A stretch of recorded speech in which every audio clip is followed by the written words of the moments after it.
Good morning and welcome back to the channel. I appreciate you tuning in. We're going to continue with Deuteronomy today. But first, our morning prayer. Father, as I read and receive your word, may it deeply be rooted in me. So when difficulty comes, it will be your word that encourages and strengthens me. Amen. So as I mentioned, we're continuing Deuteronomy. We're going to start with chapter 16 today. Passover and the festival of unleavened bread. In honor of the Lord your God, always celebrate the Passover at the proper time in early spring. For that was when the Lord your God brought you out of Egypt by night. Your Passover sacrifice may be either the flock or the herd, and it must be sacrificed to the Lord your God at the place he chooses for his name to be honored. Eat it with bread made without yeast. For 7 days eat only bread made without yeast, as you did when you escaped from Egypt in such a hurry. Eat this bread, the bread of suffering, so that you will remember the day you departed from Egypt as long as you live. Let no yeast be found in any house throughout your land for 7 days. And do not let any of the meat of the Passover lamb remain until the next morning. The Passover must not be eaten in the towns that the Lord your God is giving you. It must be offered at the place the Lord your God will choose for his name to be honored. Sacrifice it there as the sun goes down on the anniversary of your exodus from Egypt. Roast the lamb and eat it in the place the Lord your God chooses. Then go back to your tents the next morning. For the next 6 days you may not eat bread made with yeast. On the 7th day the people must assemble before the Lord your God, and no work may be done on that day. The Festival of Harvest. Count off 7 weeks from the beginning of your grain harvest. Then you must celebrate the Festival of Harvest to honor the Lord your God. Bring him a free will offering in proportion to the blessings you have received from him. It is a time to celebrate before the Lord your God at the place he chooses for his name to be honored. Celebrate with your whole family, all your servants, the Levites from your towns, and the foreigners, orphans, and widows who live among you. Remember that you were slaves in Egypt, so be careful to obey all these laws. The Festival of Shelters. Another celebration. The Festival of Shelters must be observed for 7 days at the end of the harvest season, after the grain has been threshed and the grapes have been pressed. This festival will be a happy time of rejoicing with your family, your servants, and with the Levites, foreigners, orphans, and widows from your towns. For 7 days celebrate this festival to honor the Lord your God at the place he chooses, for it is the Lord your God who gives you bountiful harvests and blesses all your work. This festival will be a time of great joy for all. Each year, every man in Israel must celebrate these 3 festivals: the Festival of Unleavened Bread, the Festival of Harvest, and the Festival of Shelters.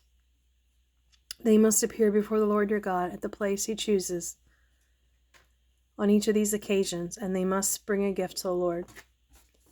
All must give as they are able, according to the blessings given to them by the Lord your God. Justice for the people. Appoint judges and officials for each of your tribes in all the towns the Lord your God is giving you. They will judge the people fairly throughout the land. You must never twist justice or show partiality. Never accept a bribe, for bribes blind the eye of the wise and corrupt the decisions of the godly. Let true justice prevail, so you may live and occupy the land that the Lord your God has given you. You must never set up Asherah pole beside the altar of the Lord your God, and never set up sacrifice pillars for worship.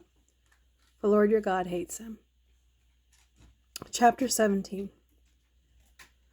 Never sacrifice a sick or defective ox or sheep to the Lord your God, for he detests such gifts. Suppose a man or woman among you in one of your towns that the Lord your God has given you has done evil in the sight of the Lord your God and has violated the covenant by serving other gods, or by worshiping the sun, the moon, or any of the forces in heaven, which I have strictly forbidden. When you hear about it, investigate the matter thoroughly.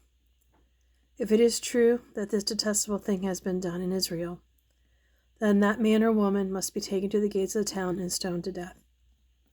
But never put a person to death on the testimony of only one witness. There must always be at least 2 or 3 witnesses. The witnesses must throw the first stone, and then all the people will join in. In this way you will purge all evil from among you. Suppose a case arises in local court that is too hard for you to decide. For instance, whether someone is guilty of murder or only of manslaughter, or a difficult lawsuit, or a case involving different kinds of assault. Take such cases to the place the Lord your God will choose, where the Levitical priest and the judge on duty will hear the case and decide what to do. The decision they make at the place the Lord chooses will always stand. You must do exactly what they say. After they have interpreted the law and reached a verdict, the sentence they impose must be fully executed. Do not modify it in any way. Anyone arrogant enough to reject the verdict of the judge or the priest who represents the Lord your God must be put to death.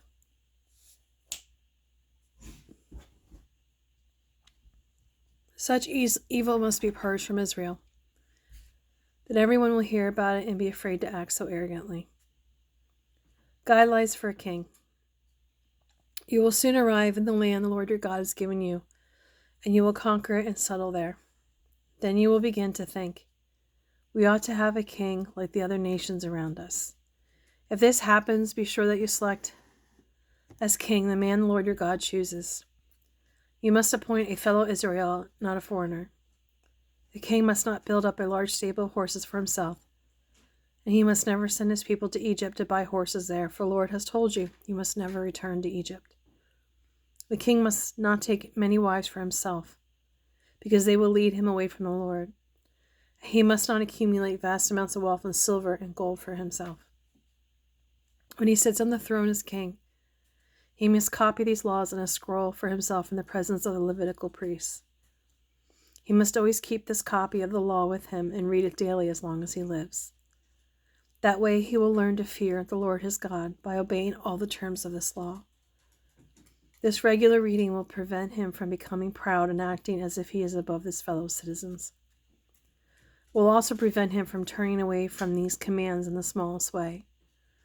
This will ensure that he and his descendants will reign for many generations in Israel.